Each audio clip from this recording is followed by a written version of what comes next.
You're listening to the Hal And Steve English podcast, a comfy place to talk about all the great and not so great parts of teaching ESL abroad. I'm Steve, and I'm here with Hal. Howdy. Today we're going to talk to Chris Hintsala, who started teaching ESL in 2011 in Mokpo, South Korea. He's the man behind Listen and Learn English on YouTube and the author of the Storyteller series. Hello. It's nice to meet you. Stay tuned.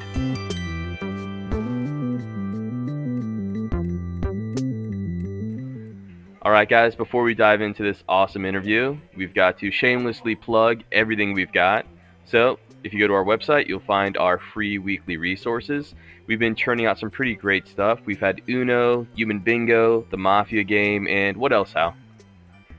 I've been working on the Build the Recipe series, so you can your kids can build a hamburger or pasta or salads, stuff like that, and working on Go Fish as well. Great. So there's a lot of awesome stuff on there, and there's some cool stuff coming in soon. So check that out. And we want your money. So if you go ahead and pay for our monthly membership plan, it's only $10 a month. You're going to be supporting Hal and I as we drink soju and eat fried chicken or spicy noodles around Korea. So much appreciated. All right, Chris, thanks so much for coming on. No problem. So, where are you from originally? I'm from America. I grew up in Michigan and all over the eastern seaboard. Okay, and where are you now? I'm in Mokpo, South Korea. All right, and I tend to say this on all of our podcasts now. So we've got to find out how you got from where you started on the east coast of America and then how you ended up here in South Korea. So can you tell us about the first time you thought about teaching ESL? Yeah, it was pretty dark times, to be honest with you. I'd recently graduated with my MBA, and I had a pretty awesome interview with General Dynamics in Sterling Heights, Michigan. And they basically said, you have the job, and showed me my office, which was amazing. It was a contracts position. And I get home, and they said, we're going to send you some information in a couple of days. So just don't worry about it, and then we'll have you sign the contracts and come down. And the next day I got an interview that says, you are kicked out of the system and you are no longer in the running for this job. And when I contacted the people who interviewed me, they had no idea. It was some kind of weird fluke in the system. So I lost that job. There was no way to get me back in because it was some type of military government thing. And once you're kicked out of the system, you have to wait a year for the security clearance to come back. So that was pretty dark times. And just kind of went back to my house in Michigan, which is in the middle of nowhere, right? I lived in the UP. And I just got super, super depressed. And it was one of those things where I need a big change or things are going to end badly for me. So that's when I started thinking about Korea. And where did you first hear about this ESL teaching in Korea idea? I was actually still in grad school, and one of my friends, she had graduated with a communications degree, and she was cutting hair, and I was like, "Why are you doing that?" And she's like, "I can't find a job." She was over in California, which was ridiculous. And I said, "Why don't you go teach English?" I started off as a joke, and she's like, "What do you mean?" So, of course, I'm like really OCD, and I start researching things obsessively. And turns out that it was a pretty good opportunity for her. So I got back to her. I said, "Hey, you should go check out one of these places. You don't have any debt." That was one of the cool things. And she ended up going to Thailand.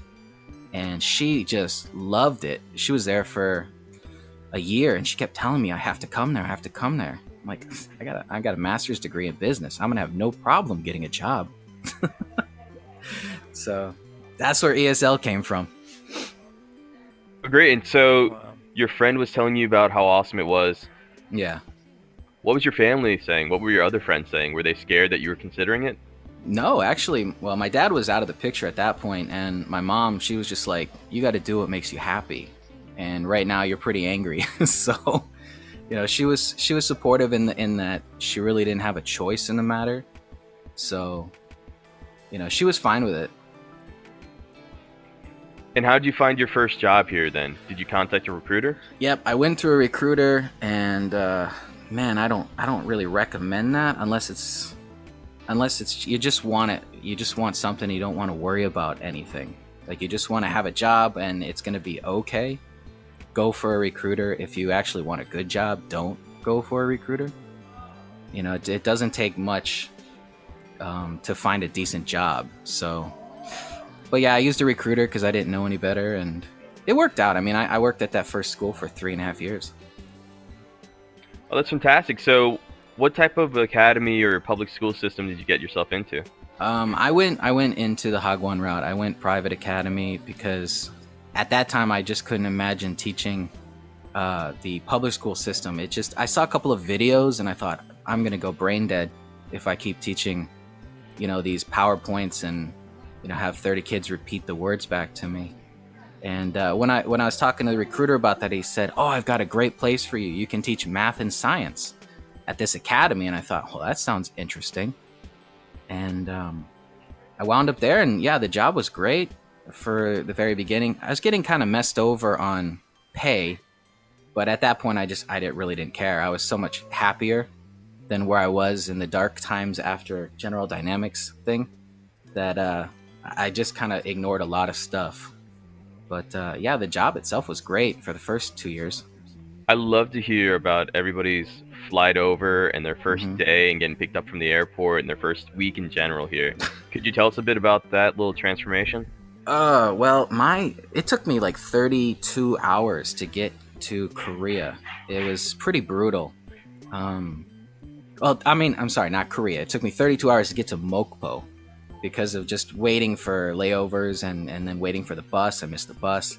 When I got here, the recruiter had someone who was going to pick me up. That was part of their pitch, their sales pitch for their service, whatever. And the guy was standing outside of the exit from the international part there, and he's got my name. It says Chris, and I'm like, oh, cool, there he is. And he's like, come, quick! And we're like running through the airport, and he's like, come quick! I'm like, this is crazy. So I'm exhausted, right? I've been traveling forever, and I'm running through the airport in a country I don't understand. He buys me a bus ticket, and he's like, here. He gives me the bus ticket, and he's like, and he points out where the buses are, and I didn't know anything, and he's gone, disappeared. I kid you not, disappeared. And I'm looking at this thing. I can read Korean. I don't know what it means. I'm not some kind of idiot savant or anything.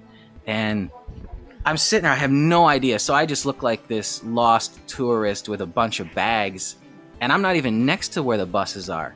But luckily, this cute little girl decided she was going to take kindness on me, and she pointed over to where this platform was, and I found the platform, and I just kind of stood there like an idiot. And I ended up getting on the bus, yes, but if it wasn't for that little girl, Korea would have been kind of a nightmare. That sounds so much like every story I've heard coming to Incheon Airport. It's so much easier now, but that first time was awful. They always do that. There's always some guy that kind of sort of doesn't work for the recruiter and is there to pick you up and then runs frantically through the airport. Yeah, that was not a big confidence booster. But like I said, I was just riding this wave of excitement, and I kind of look back on it as a laughing moment. But man, that was pretty garbage if you think about it. Yeah. So you get on this bus, and can you tell us where Mokpo is in South Korea? Mokpo is all the way at the bottom. I mean, you can't go anywhere further than that. It's all the way at the very end. And it's the big port city right before you go to Jeju. So you come here if you want to take the boat, and it's a 4.5 hour ride from Incheon. And what was going through your mind as you're watching all the countryside of South Korea through the windows? Maybe I'm crazy. Maybe it was the anti-anxiety meds that I had got for this specific trip. But I slept. I was dead. Wow. I didn't even see anything. I didn't care at that point. I was just numb. It was, like I said, it took me 34 hours to get there, and it was just a long thing. I didn't care anymore. When I got there, I arrived. It was the last bus to Mokpo, which probably why the guy was racing to get me to my ticket. And when I got here, it was like 12:30 at night, and the bus was full, right? And I get out, and one of the guys who's a teacher at the academy, he was there to pick me up, and he was this he was this cool looking little Korean guy, but he wasn't Korean, right? He was from Canada, and he's just standing there smoking a cigarette, and he's like, "Hey, how's it going?" You know, he was one of the teachers. He's a Korean. He was, he was born in Korea but adopted to Canada. But he was my first person I met in Mokpo. Just standing there casually smoking a cigarette, 12:30 at night. Hi, how's it going? So that was pretty fun. Oh, that's great. So you had an expat friend the first day. First day, yeah, we went before we even got to the house. We took all of my stuff, and he's like, "First thing you have to do is have a beer." I'm like, "That's a great idea." And I had 3 bags sitting there. We went to Chicken the Home or something, and we had fried chicken and beer. It was it was like the best ending to that whole long trip. So yeah, That probably is definitely the best welcoming event I've heard of. Usually everybody's real tired and they have an awkward interaction with their new coworkers, but that sounds pretty great. yeah. He was really chill. The other 2 were kind of off their rockers, but yeah, he was really chill. So you get there, and what was your apartment like? I assume they provided housing? Oh, yeah, that was horrible. Oh my god. Yeah, so all right, so let's talk about illegal stuff, right? The school had this like partition to the building, okay? And the school took up the vast majority of this second and third floor of the building. I'm trying to remember, it was a while ago. And there was a partition built in to these 2 floors, but on one floor, the second floor, was where they had built little apartments, let's call them. They really weren't apartments. It was like a ship's hold type thing, and there were 4 little apartments built into this thing, and I got lucky. I got the smallest room that had no window, and man, you could hear the students running through the school during because they had classes all the way till midnight, which was totally illegal too. But Korea, and yeah, it was awful. Really, it was awful. We all had our own bathrooms, and but we all shared one small water heater, and that was a nightmare. Trying to schedule it. And we had a common room, which was neat. We had a big fridge, and assuming everybody's real family and having fun together, that would have been an awesome little cool apartment. But it wasn't like that, So yeah, it was just kind of a crap hole place, It wasn't the greatest. That reminds me of a book that I picked up called I think No Couches in Korea, or No More Couches in Korea. Oh yeah. And there's a guy who came here in the late 90s, I believe, and he ended up in a situation like that in shared housing that wasn't technically legal. Mm-hmm. So you ended up there on your first night? Yeah, that was the apartment. I walked into an apartment, and that was there was pluses and minuses, right? The plus was that I went into a fully stocked apartment, right? It actually had sheets and everything was cleaned up for me and ready to go. I had forks, I had the whole thing, It was that was nice. I had a fully stocked apartment in a Western sense, because I certainly didn't have that for my second job. But we'll get to that later, I guess. So how'd that first week go after you met your one cool coworker and your kinda not so nice apartment? What happened the rest of the week? The rest of the week was pretty fun, actually. I had no problems. And it was weird, like I had a cool vibe with the director, the owner of the academy, because from like day one, she realized I wasn't afraid of her, and everybody else was terrified of her, right? Like she was kind of a monster to the Koreans, and the other foreigners were always afraid of getting fired, but I was just kind of like, I don't really care. Like I don't care. You fire? Okay, fine. Whatever. But this is an adventure for me, and because I wasn't scared of her, she was really cool with me, and we always had really good interaction together. and I think everybody was jealous of that. But well, hey, you make your own That bed, might kind of be thing. some that might be some really good advice you can share with our listeners, because many people do have these kind of weird and or scary relationships with their academy bosses, where their academy bosses kind of hold on to their visas, and Oh, you that's know you ridiculous. so so you recommend just walking in there being fearless? Well, my thing, I'm different, man. I I don't recommend anybody acting like me ever. I think that's terrible advice. But definitely, definitely go in there and know your worth at the very least. Know your own personal value, and know that they need you, no matter how much they act like they don't. You're not someone they can just go to the store and pick up a new one. You have value until they can replace you for sure. So don't let them walk all over you. That's ridiculous. So you're there in your first week and everything's going pretty well. How was your classroom? What did your classroom look like, and what were the expectations for how you taught the students? So I was the math and science teacher, and my room was really nice. It was just a standard little classroom. I had a nice. The whole back wall was all windows overlooking the street and the buildings across from it.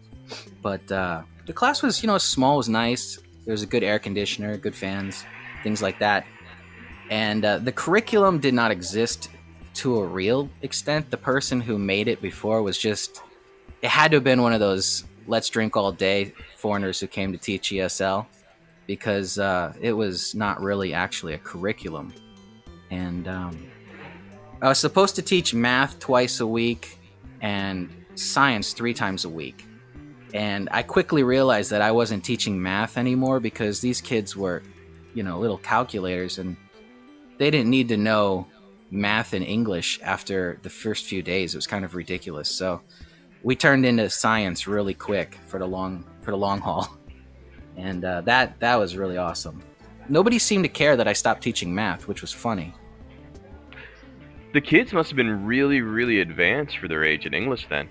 Yeah, this school did. Well, no, okay, not everyone. There were some terrible ones, but this school she set up a cool program. She had math, science, writing, English, and social studies. Um, and it worked out really cool. It was kind of like a rip on an international school, but the curriculum just didn't follow it. You know what I mean? The teachers weren't adequate, and it just didn't. It worked, but it didn't work. It was. It reminds me of like English Village. I don't know if you've ever heard of that one. Yeah, yeah, we just did an interview with a teacher there who started in the first year.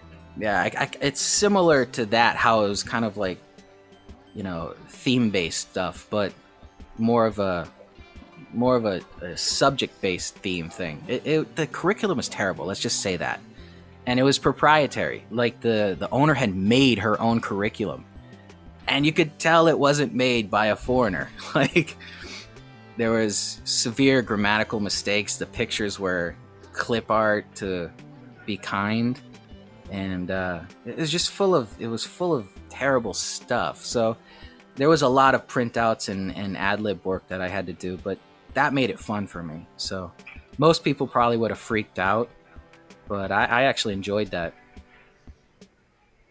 Yeah, it's really great. I think that's one thing that freaked me out when I first came here. There was no curriculum, Hmm. and I didn't know the kids' levels, and I was just really having a hard time.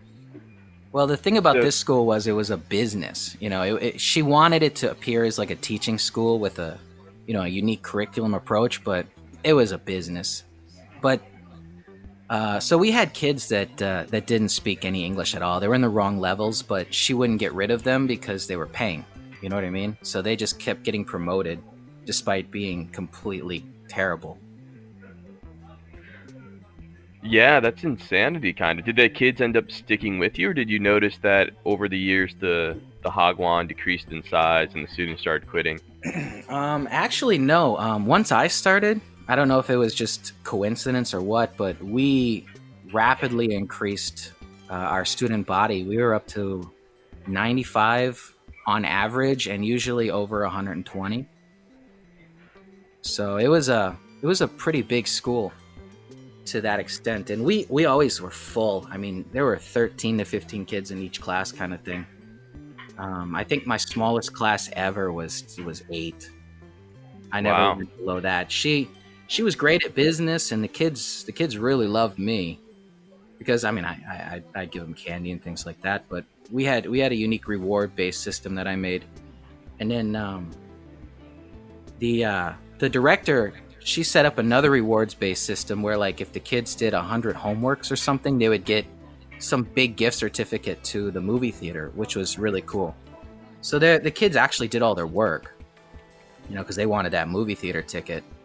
But I don't know. It was definitely an interesting place for sure.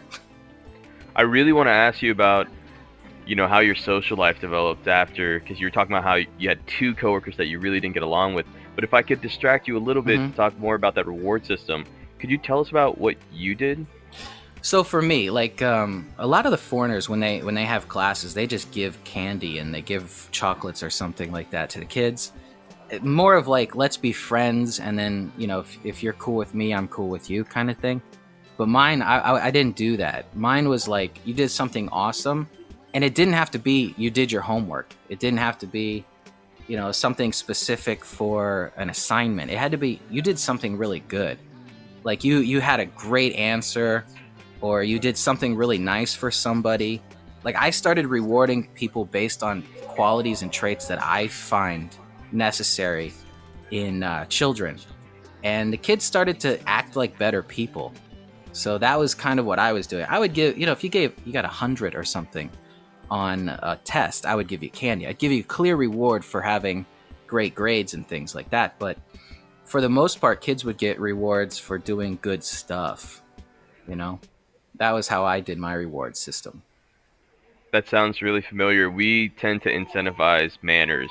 Yeah. So whenever I notice a child congratulating another kid Hmm. for winning at rock, scissors, papers or for making more sentences in class, we try to give that one kid who congratulates the others some Hmm. points. Yeah. You really need to teach manners, especially at academies, because they don't learn it anywhere else. It's kind of sad. It seems like a glorified daycare sometimes, where we actually have to raise the kids a bit, and the manner thing does not exist until you give it to them. So I noticed that every new student that comes in, I have to like force feed them that idea that you will be good in my class, you will be kind to people, and bullies are not tolerated. I despise that about kids here, is the So bullying how did thing. yeah, the bullying's just insanity. How do you handle the spoiled kids who just cry when you don't even pick on them in class, or I'm sorry, when you don't select them to answer a question, or they lose at rock, scissors, paper, something really small, they just whine, whine, whine. How do you handle that? Well, it's different for both of the schools. Like my new school is really different from the school now. My first school, if the kids whined or complained or something, we would just send them outside. And the thing was, is that the director had this really cool lady who was, they called her the counselor, but she just walked around with a stick, basically. And, if the kid wasn't doing something or did something that disrupted the class, we would just say, get out. And they would go outside and you'd hear them get whacked or something or yelled at. They didn't do that at that school. There was no issues with complaining, even though a ton of them were rich kids, spoiled kids.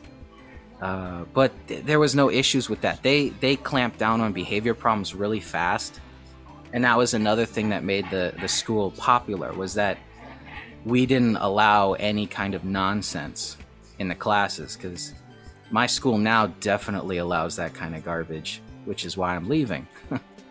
So So how did your personal relationships develop over that first year?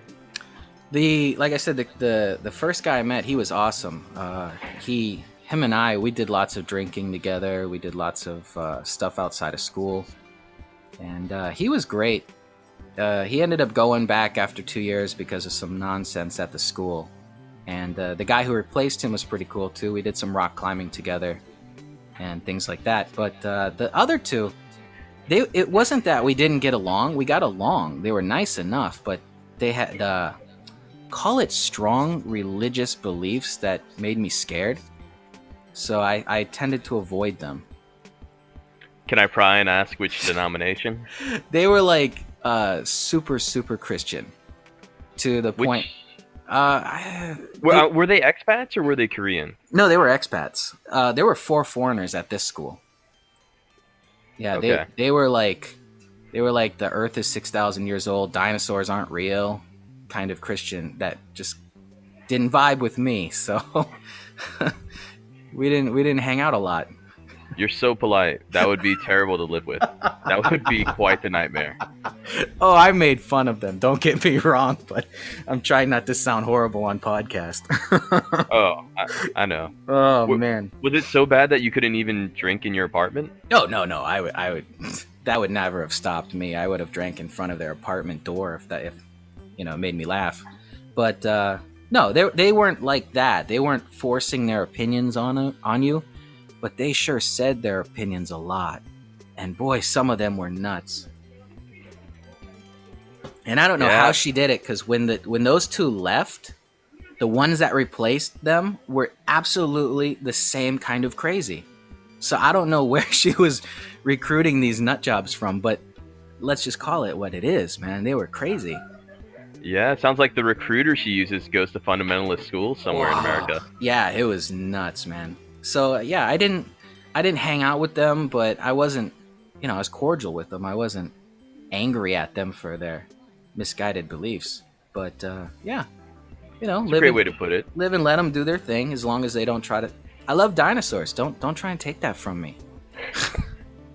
So, was there a big group there in Mokpo of other expats that you hung out with, or did you kind of stick to the Korean buddies? Oh man, in the very beginning, Mokpo had the best expat community, and it does not exist anymore.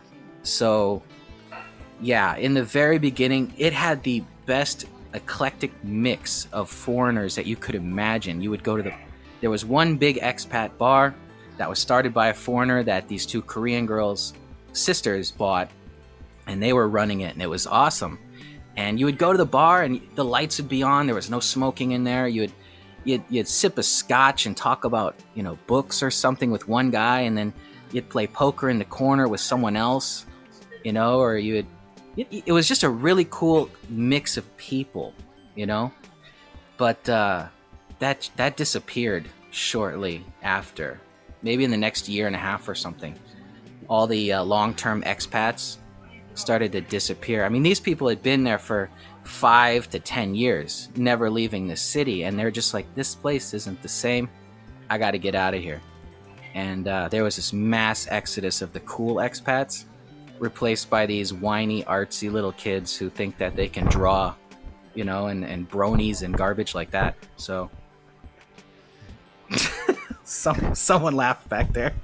I think Hal's got the exact same experience as witnessing the transformation and the quality of the expats. The quality is decreased. Oh yeah, how? Oh yeah, I was just gonna say I a lot of this is funny because I tell Steve exactly the same thing. I got here maybe 8 or 9 years ago, and sounds pretty similar to your experience. I don't know how to put it when I'm trying to describe the difference of the people that were here before versus now, but I like the way you put that just now. There's a distinct lack of interesting qualities in people now. Now it's more of like people watching and less of people interacting. Before I wanted to talk to the people. I wanted to hear their ideas, and now it's just like, look at that weirdo. Look at that. It's like watching a train wreck kind of thing. And I'm serious, and they're so obsessed with how cool they are or how unique they are, and it's like, no, I know why you're here. You're here because you had no friends, and you had a horrible life in America or whatever country you're from, and you thought, I'm going to remake myself as something awesome. I'm going to go to Korea and be cool. And you're still not cool. And that's what it was. They try so hard, but, at the end of the day, they're an empty painting,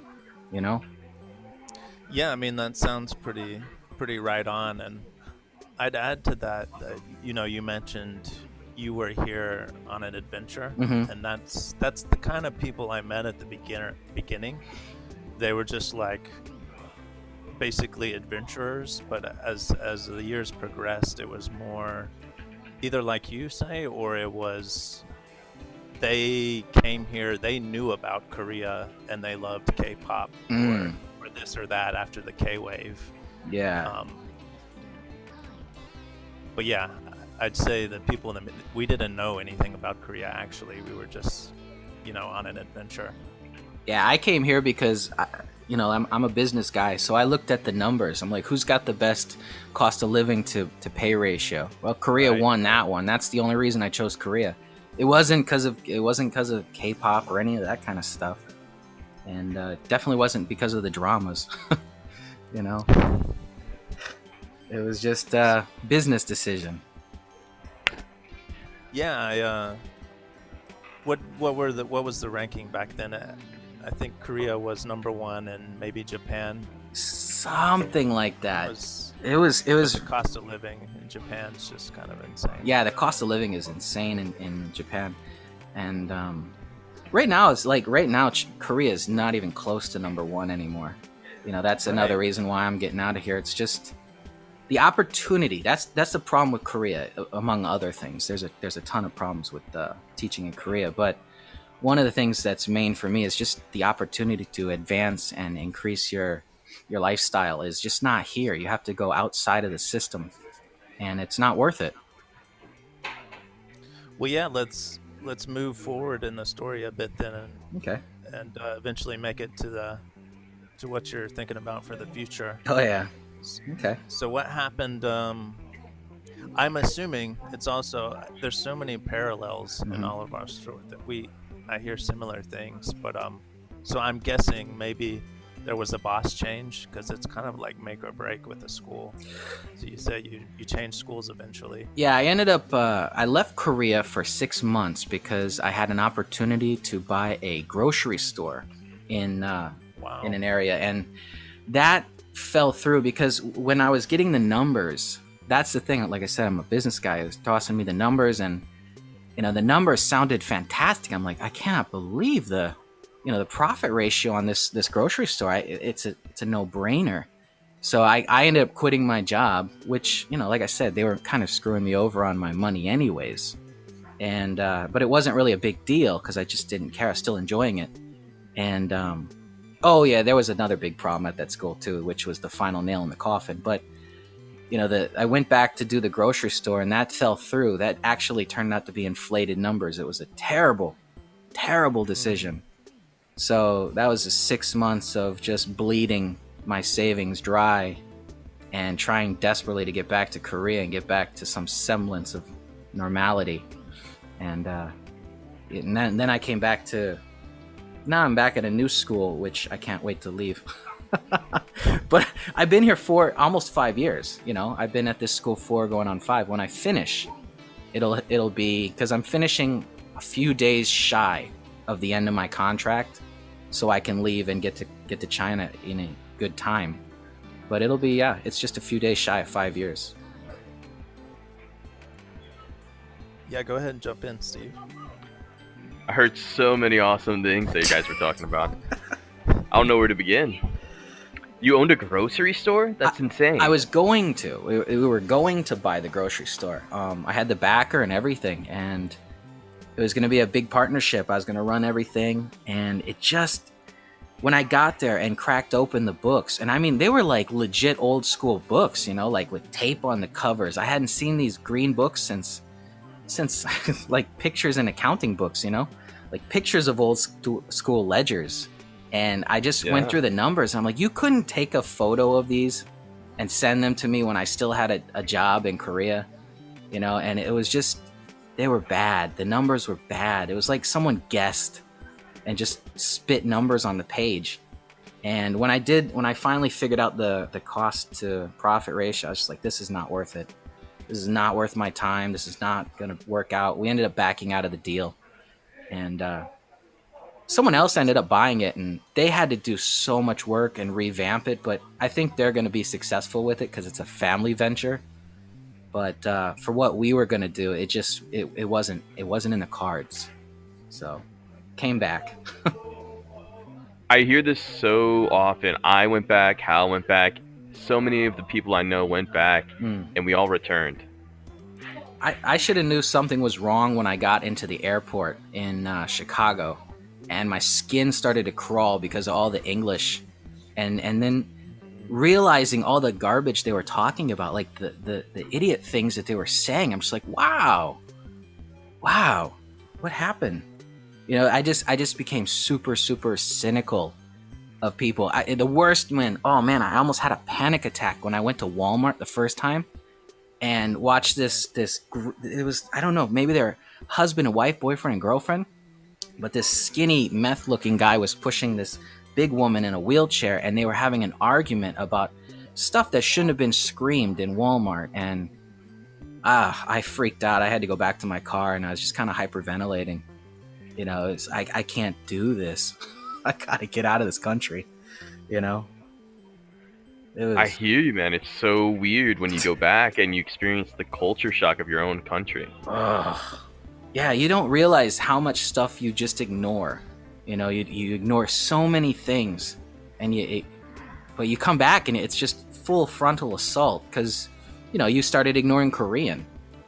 Well, I did in the beginning. Now I don't. I try and listen, but yeah, when I went back, it was just horrible. The stuff that was going. I went into what was it? It was a Wendy's at the Chicago airport, and I remember getting my burger because I was waiting for my next flight. And I just slowly found myself backing out of it because it was so noisy. It was just an assault. All this English at once. It was freaking me out. I sound like a big baby, but man, it was weird. It really is this huge disconnect. So when you came back to Korea, why did you choose Mokpo again? It was, call it comfort, but honestly, I put in my job. Well, I put my resume up on a couple of websites, and I got a contact from this guy. He's a Korean guy. He went and graduated from graduate school in Canada. Perfect English, real, handsome type guy, and he wanted to start this teaching academy. He's like, I don't like academies like they're set up. I want to have this real teaching school. He's like, I've got a master's degree in English, and I want someone who's got lots of experience because we want to start this school. And I was literally the first foreigner. We started the school. There were no students when I got here. And I just kind of liked the stuff he was selling me. And in the beginning, that was pretty much what it was. But it dissolved into not that towards the end. So yeah, that's what got me back to Mokpo. Was just he sold me this chance to really make a difference because at my old school, like I said, it was a business. It was a business first and teaching second, and I didn't like that. But I liked teaching the kids. I liked when they understood stuff and learned things. So that really hooked me. And actually, that's what hooked me on my new school in China. So yeah, but that's how I ended up back in Mokpo. There are so many teachers who want to know what they can do after they come abroad. So many people are afraid about being here for 1 or 2 years and how that's going to look on their resume. And when we talk to people like yourself, everybody finds a way to take that next step. Some people open up an apartment study room. Some people open up a Hagwon or academy. And you launched this kind of massive or big YouTube channel. I wish and it was you've got massive. A book series. Well, it's massive in my eyes. 50,000 subscribers is massive in my opinion. Getting there. Could you tell us about how all that started? Yeah, it did not start as a business. I'll be perfectly honest with you. I started out making videos on YouTube because I ended up getting married to a woman who had a daughter already. And my wife, she's Filipino. And my daughter, she's just turned 8, but at the time she was 4, turning 5. And I wanted her to learn English. And because they live in the Philippines right now, and then they lived in the Philippines. This started when we were dating first, actually. So I started thinking, how can I teach her, start to teach her English, because she didn't really know any English at that point. But I had goals of them coming to live with me, when we got married. So that's how I started teaching these phonics lessons. That was my very first stuff. I started teaching phonics. I had no goal of sharing it with anybody, but I put it on YouTube because that was the easiest way to transfer the videos to them. And and make sure that she could hear high quality audio types like that. And that's how my channel started. That's the birth of my channel. It was literally just to teach my daughter English. And it just kept going at that point. I kept making them. She stopped watching the videos because she learned English really quick. But I kept making them, and I started using them at my school. And then I just felt like I had to keep making them, you know. And then I started to enjoy it after a while. But yeah, that's how my channel started. It was not a business. I didn't even think about monetization or anything like that. It was just a way to teach my daughter. That's probably the best reason I've heard for starting a YouTube channel yet. Yeah, there was nothing else behind it. That was literally it, you know. I think that's what my channel said on the about me thing. It's like, I'm just here teaching my daughter. And it was one of those things like, if you found my video, hi, but like this isn't really for you kind of thing. But I left everything public and people started to find it. If you looked at my keywords on my very first videos, it's funny. Like, I didn't know what a keyword was, you know, because it's like put in a search term or keyword term. I had no idea. So my thing would just be like ABC fonts, and then I'd just leave it at that. I'd have 2 keywords on there. And yeah, like my most popular videos are popular because they rank for phonics, which is absurd if you think about it, because there's millions of phonics videos. But yeah, they rank for that. I don't know. So how shocked or surprised were you when you started seeing your YouTube channel grow? December this year is when things started to really just blow up. Because I had no subscribers really until last year, middle of the year, I think somewhere June or July. I think I got my first 2,000 subscribers. It was like, wow. And then I got my monetization thing. They're like, do you want to monetize it? Sure, why not? You know, and then it started making 2 cents a month. And I'm like, ah, cool. This isn't going to do anything. And then something happened. That was when I tried that. I tried to do an SEO thing, which I still don't understand. And I just chose one random video. At this point, I was on like level 5 phonics. And that video I made, I said, all right, let's pay $5 and have somebody do this SEO thing on it and do all these backlinks. And you know, that was what I think really picked up, because that video is my most popular video and by far my most valuable video. But yeah, come around December, there was this massive spike and I was getting like 12,000 subscribers a month. It was like, wow, what's going on? You know, I'm not doing anything. It just happened. So, well, we're definitely gonna take that technique and use it.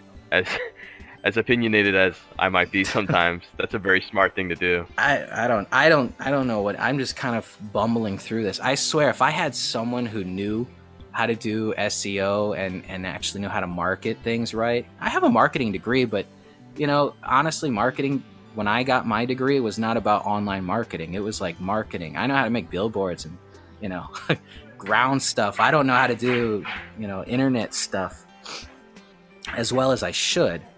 But if I had someone, man, I could probably really take this up. The English market on YouTube is saturated, but it's not oversaturated. You know, there's a chance for anybody new to come up and just kill it. You know, I know a couple of people who are making, you know, $4,000 or $5,000 a month just making educational videos teaching English. You know, and honestly, they're not amazing. It's just one of those things where if you market yourself right, you know, the algorithm will pick you up. And once the YouTube algorithm picks you up, you've got it made. Just don't screw it up. You know, and it'll pick up one video. The algorithm has picked up 2 of my videos out of 300. And those 2 videos make 80% of my money every month, which isn't a lot. I am not doing YouTube for money. Don't ever get that, you know, that idea. Definitely not making money on YouTube. But, you know, it pays a bill here and there. Yeah, I think it's just really cool. I mean, it's got to be so satisfying to become an ESL teacher in Korea and then see that kind of open doors for you through your hard work on different platforms like YouTube. Well, and around the web. I think the important thing about that is ESL itself will not open any doors for you. You have to make a door, and that's kind of why you see some of the people become really successful here. Is they came here and then they decided to do something extra. They realized that the ESL thing was good, but they wanted more, and that's what really makes them step apart. You know, it wasn't the ESL itself; it was just the fact that it's like, I want something more. I need something more. This is good, but it's not great. And it was that idea to get something great that sparks people like you into making your side businesses too. You know. Definitely. So I'm really curious, did your YouTube channel and your books come about separately, or have they all come from the same motivation? Absolutely separately. My first book was an English book because my new school hired this absolutely atrocious grammar teacher who couldn't speak English. And I'm the writing teacher at this school, right? I'm writing and speaking. And we hired this new lady. She's like, I went to an international English school, and I'm going to be the grammar teacher. She said all that in Korean. She didn't say any of it in English. And she couldn't even comfortably say hello to me. So that was pretty awful. But my boss was just like, oh, she's a nice one. The kids like her. I said, yeah, they like her because she's not strict and she gives them junk, and she doesn't actually teach them. They hang out. So the kids couldn't started. Oh man, it was awful. We had a great grammar teacher before her, and then she went and got married to a foreigner, and now she lives in America. But the grammar ability of all the kids just dropped to nothing. And how do you write? How do you teach writing when the kids don't know be verbs? How do you teach them stuff when they can't capitalize words? I'm not even joking, man. They couldn't do capitalization right. They couldn't do just simple verb conjugation. It's like, how do you do this? And that's why I made my first English book. And I tried to think of a new way to teach because the kids couldn't do grammar. So my first book was about teaching a writing pattern, like how to build a sentence. And that worked out really, really good. I started designing the course when I was in the class. I'm like, you guys are killing me. We have to come up with a real new way for you to write and not sound terrible. Ignore the fact that you can't understand why you're doing this. So I went for more of a native speaker approach. And because when you learn English, you don't learn grammar first. You just learn how to speak, and then you learn grammar later. They do it backwards here. They teach grammar, which is hard, and then they teach you how to use it, which is just so weird for me. It seems so backwards to native English. And yeah, like I said, that's why I started my writing. Is I had a horrible grammar teacher, and I had no choice. That's a really great reason. I think that's the same exact reason that Hal and I ended up making our resources, that we just didn't get much support from the schools and we needed some way to teach our kids. Absolutely. And it just kind of falls through there. So you said your next step is on to China? Yeah, I'm going to China on August 20th. Well, August 21st, probably. What motivated you to do that? I can't stand my school right now. It just fell apart. That long period where we were trying to get rid of the grammar teacher, but he couldn't find a new teacher, and I think he just wasn't trying as hard. He was just... My boss, like I said, when I first started this school, he wanted to teach kids, and that was his motivation, was teaching them and having a real education system. And somewhere along the line, he just kind of went into autopilot because he wasn't very good at marketing the business. And I kept trying to help him. I mean, I'm a business guy. I'm like, hey, let me help you market this business. And he wouldn't take any of my advice, that, I don't know, whatever, cultural thing or whatever you want to call it. But he wouldn't take my advice. And we just kind of stayed stagnant. And we got the horrible grammar teacher. My other co-teacher, she wanted to quit. She kept trying to quit because she's like, this lady's an idiot. I don't like her. And it just started to dissolve into this nothingness, and he tried to stay away from it. He tried to have this standoff approach and let things work out naturally. And I'm like, dude, this is going to come to fists if you don't take care of this. And he stopped respecting my opinion. And that's when things fell apart for me, really. And yeah, that's it. China. I gotta move to China. You know. That's so interesting that you say that because I'm thinking about the first school that you Mm-hmm. described where there were the four expats or the four native English Yep. teachers, and you had 90 to 120 Mm-hmm. kids.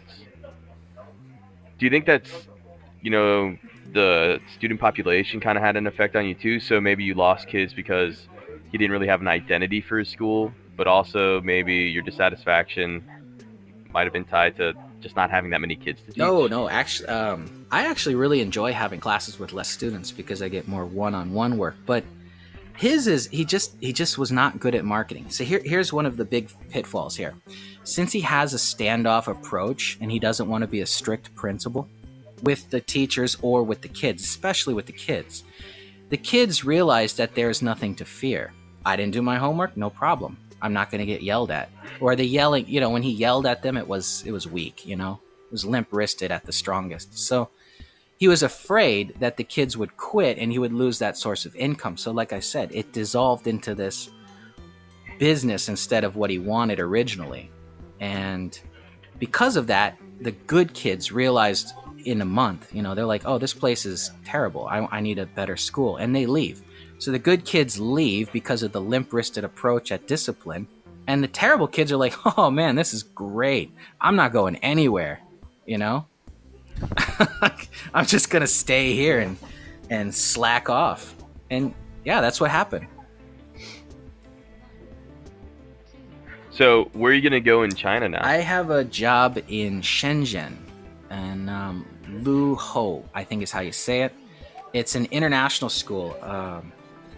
I was talking to actually the first recruiter who found me a job in Korea. He started finding jobs in China too. He expanded into China, and he's somebody that's a good idea to talk to because they came here as ESL teachers and then they made a recruiting firm, and now they don't teach anymore, but they're recruiters. But he found me, or his company found me a job, and it just lucked out. It just was pure luck that it was this international private school, and it's funded by these multi-millionaires in America and in China. It's just like huge joint venture, and it's kind of an experimental school.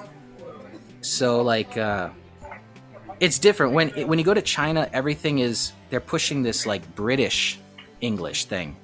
When you graduate, you can go to England and get internships at universities there. That's kind of like the popular thing. Well, the owners of this school decided, hey, we're going to do it for America. So this school has contacts with Harvard. They have an adjunct professor from Harvard that comes once a year to teach the high school kids. They have one from Stanford and they have one from MIT. Wow, that sounds like it's right Yeah, up it's your kind of alley. ridiculous. So they started off by doing for high school. It was purely high school at first, and they decided to expand this year into primary. And I came at the perfect time, so I'm going to be there for that. And it's really We'll have to bring you on again when you get there and you get settled for about a week or sure. Like two. I got no problem with that. It seems like it's going to be a great opportunity. And the other thing that really sold me on it was I talked to the people who work there, the vice principal and the other guy who's working there. He's actually from North Carolina. I lived in North Carolina for like 8 or 9 years. I can't remember now. And he's the vice principal. Nice guy from America, vice principal. And she's a Chinese lady who perfect English. She lived in Toronto for a long time. And they're running the school and they're like, look, we just it's a rich boarding school. All the kids, they stay there for 5 days a week and then they go home on the weekends.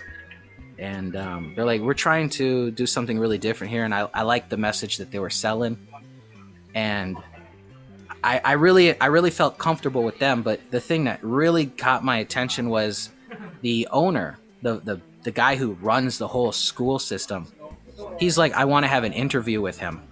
And I got really nervous because I'm like, why? I already have the job, we signed contracts. And I got really nervous thinking something was wrong. But that was not the case. Come to find out, the guy who started this school, he graduated from graduate school in Texas, and he's the one who set up this whole system. And he wanted to talk to me because he has an MBA too. And he's like, "Why? Why are you doing this?" And we had this interesting conversation, and it turned into he started to ask me about my side projects. He had actually researched me, and that kind of blew my mind. And he's like, "Look, I want to invest in doing your, your YouTube stuff, doing more video lessons and things, but outside of YouTube for China. And I want to invest in your publications and things like that. I want you to write more books for our school." And I was like, "Okay, I like this." So he tossed a whole bunch of opportunities on the table, and he's like, "I'm going to have you get lessons for Chinese, because we're going to be opening more schools after this one's all situated, and I want you to be a director." So, man, this all came out of left field, like pure luck. Hell yeah, man! That sounds amazing. Seriously, left field. This is unexpected. Well, it's like I keep telling everyone, because I'm super pessimistic, is I'm like, this is either going to be amazing or just a complete nightmare. And I'm trying so hard to be optimistic this time, and just be like, no, everything's going to work out, man.